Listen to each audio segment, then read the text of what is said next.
What's up, everybody? Derek here, and today we are out here to show you on the chipping green 2 shots with the same wedge that you can basically perform and cut down a lot of inconsistencies and possibly lower your score. Now, with anybody that has a lower wedge, not a 60 degree, because it's so hard to do with a 60 degree with these 2 shots that you can master. You've got a low-lying little bump and run type shot, and then you've got a higher shot that adds loft. Now, you can do this with a pitching wedge. You can do a lob wedge. You can even do it with my 52 like I've got right here. This is one of my favorite wedges because I've just gotten simplified with my pitching and my chipping. And so my pitching is basically a pitching wedge, and my chipping is basically a 52 degree. So I've eliminated a lot of inconsistencies. I could have a 60 degree, but how do you know you're not getting that in-between shot sometimes with a 60 degree as opposed to using one that you use all the time to practice? Because we don't always have the type of time that most pros have to put in on a golf course like this. So if we grab one of our balls, we're basically going to be doing like a putting stroke. So square face on this. You can even toe it in just a little bit and then aim just a hair right. And with this one, it's going to be difficult because what you're basically going to be creating is a draw. And this one on the right, we have the slope leading down to the hole, and this other one is a big open green tucked pin in the back. So it's sloping down here to the right, so we'll be having to aim to the left. That is a perfect one for loft. Now, if you're chipping from this distance, which this one's maybe in between 15 to 20 yards, the other one's possibly 25 yards. So it's not that far, but it's just far enough to be the width of one side of the green. So if you're gonna add loft, you're gonna be adding it just like this. So that's gonna be our second shot. So let's try to see if we can't get one close to this first pin. And we're gonna add a little bit of right aiming point, because what I'm going to do is I'm going to try to aim it to where it's hitting short in the rough and then rolling down the hill. And we'll try it on this other one as well, but this is the tougher of the two, because you almost have to judge what it's going to roll down the hill. Like that.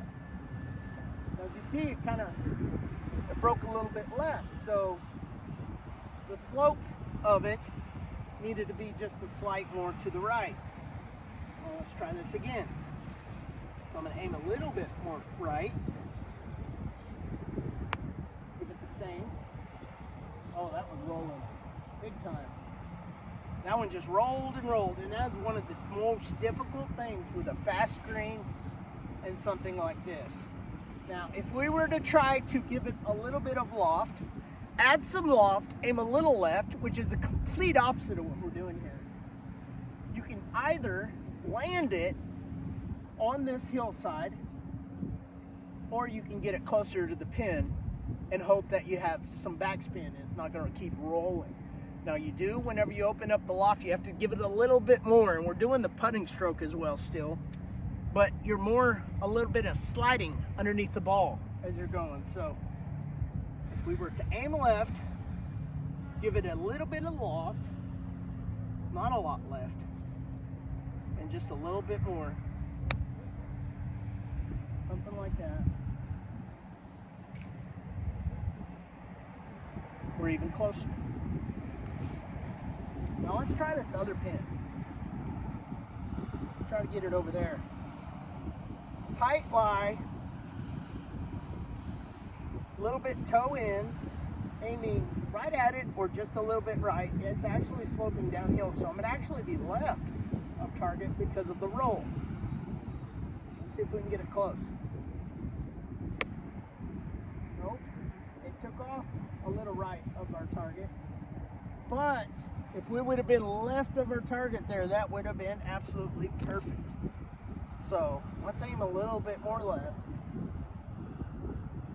and try this out. There, break, slope, putting. It's maybe four feet from the hole on the other side. Now, tight lie right there. right here. Aiming left. This time we have to give it a little more with added loft. And see if we can get it close here. Nope, didn't give it enough. What? That's middle of the green. You cannot complain with that. Now, is there a possibility for that to be a 2-putt? Absolutely. But you're giving yourself a shot. Now, what if you have to avoid something and have a carry? If there's a bunker this side and it's short-sided, we would have been in it. So, let's see if we carry a little bit further and get it up there closer to the hole. Nope, same exact shot. And this is where the practice comes into play. Sliding it underneath, and you've got to give it a lot more as opposed to that bump and run, because you're getting that added loft and the added distance. That was, just a hair too much and we're off the green. So as you see, we're in between off and right in the middle of the green. So which one would you rather play? Being back off the green over there or be in the middle putting? So this is a little bit more higher of a difficulty shot than the good old bump and run. But if you want to get it to closer to stop where it lands, this would be the one to use if you're trying to take down the difficulty.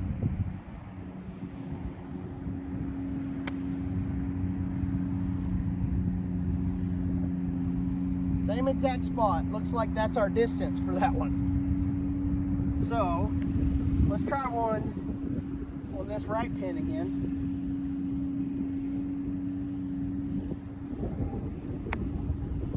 Too much. Downhill. It's just going to roll. I don't even want to watch it. That was absolutely terrible.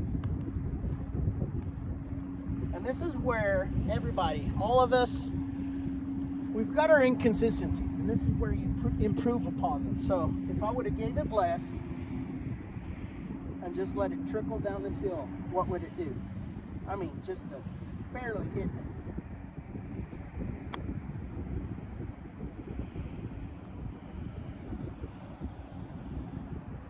That's the shot. I mean, that's a 3-foot cut.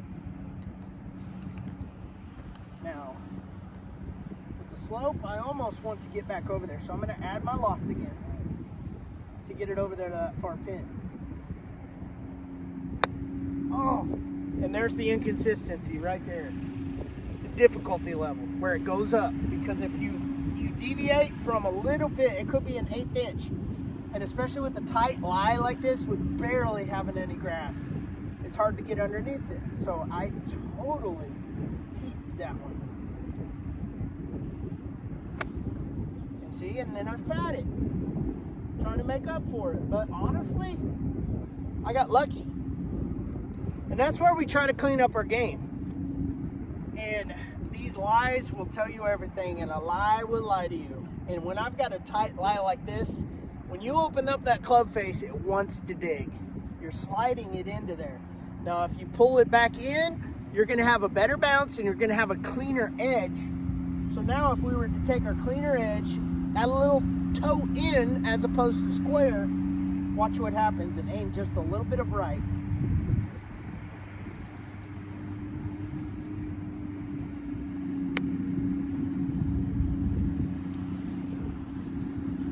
Get in the hole.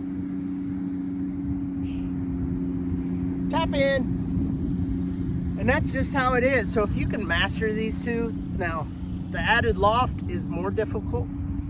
It's always going to be more difficult as opposed to closing that club face in and almost using a draw or aiming just a little bit right or even square and aiming directly at it. But anyways, guys, I hope that helped, and thanks for watching, and subscribe if you haven't already. Like this video if you liked it, and I'll see you guys in the next one.